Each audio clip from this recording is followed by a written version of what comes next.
And Wynn is getting some tips on that. She's live in Rockland this morning. Hi, Nat.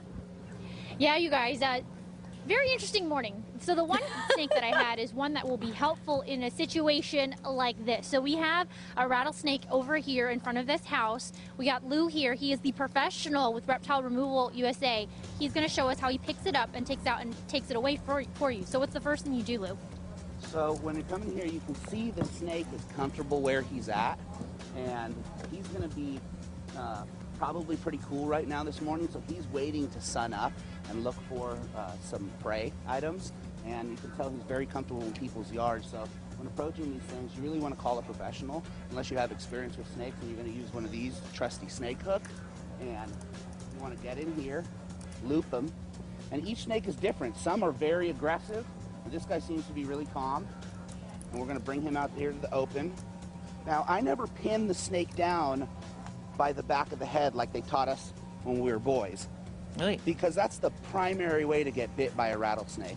These snakes can actually have articulating fangs, and they can bite through their own neck or stick their fangs out the side of their mouth right into your hand. Inject their venom. And this snake's venom is so powerful, it can kill you. And if it doesn't kill you, it's going to necrotize the flesh of the area, and your hand could possibly fall off or be permanently damaged for the rest of your life. That said, that is why you call the professionals, and that is why I'm up as far back as I can.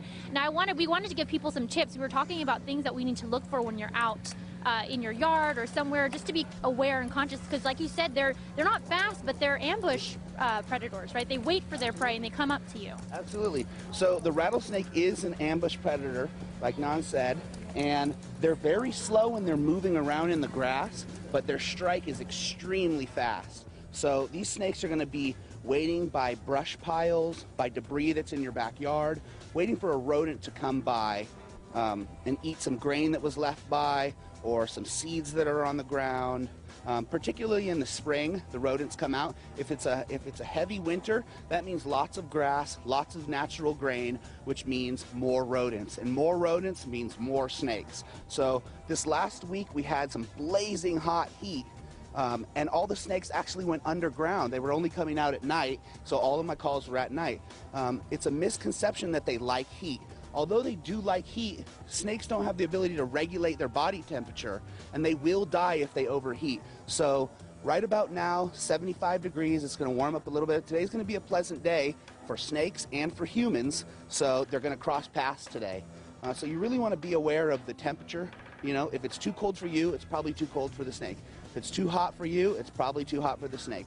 You want to keep an eye on the cool areas during the blazing heat, and you want to keep an eye on the warm areas during the relative cold.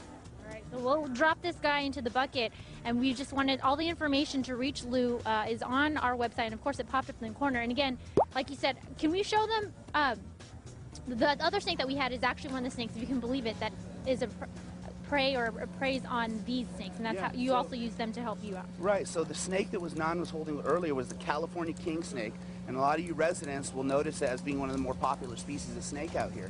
And I understand that snakes are a primal fear with us humans. It's only natural. We've been living with them our whole lives, and our DNA screams out, get away from it. So the snake that we're going to show you next is a California king snake. He's black and white. He's actually a small one, so he's only eating small rattlesnakes right now, but he gets large enough to take down an item like this and be exposed to actual envenomation, bites. A full-blown battle occurs between a king snake and a rattlesnake, and it's pretty interesting, so you might like to see that. All right, we'll have to snap a picture of you. We're running out of time, but we'll send it.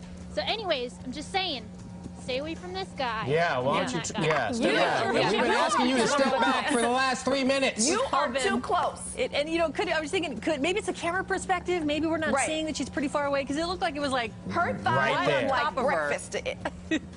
Oh man, well I'm glad my nerves back. Just pull the space. Just Crazy. step back. My blood all.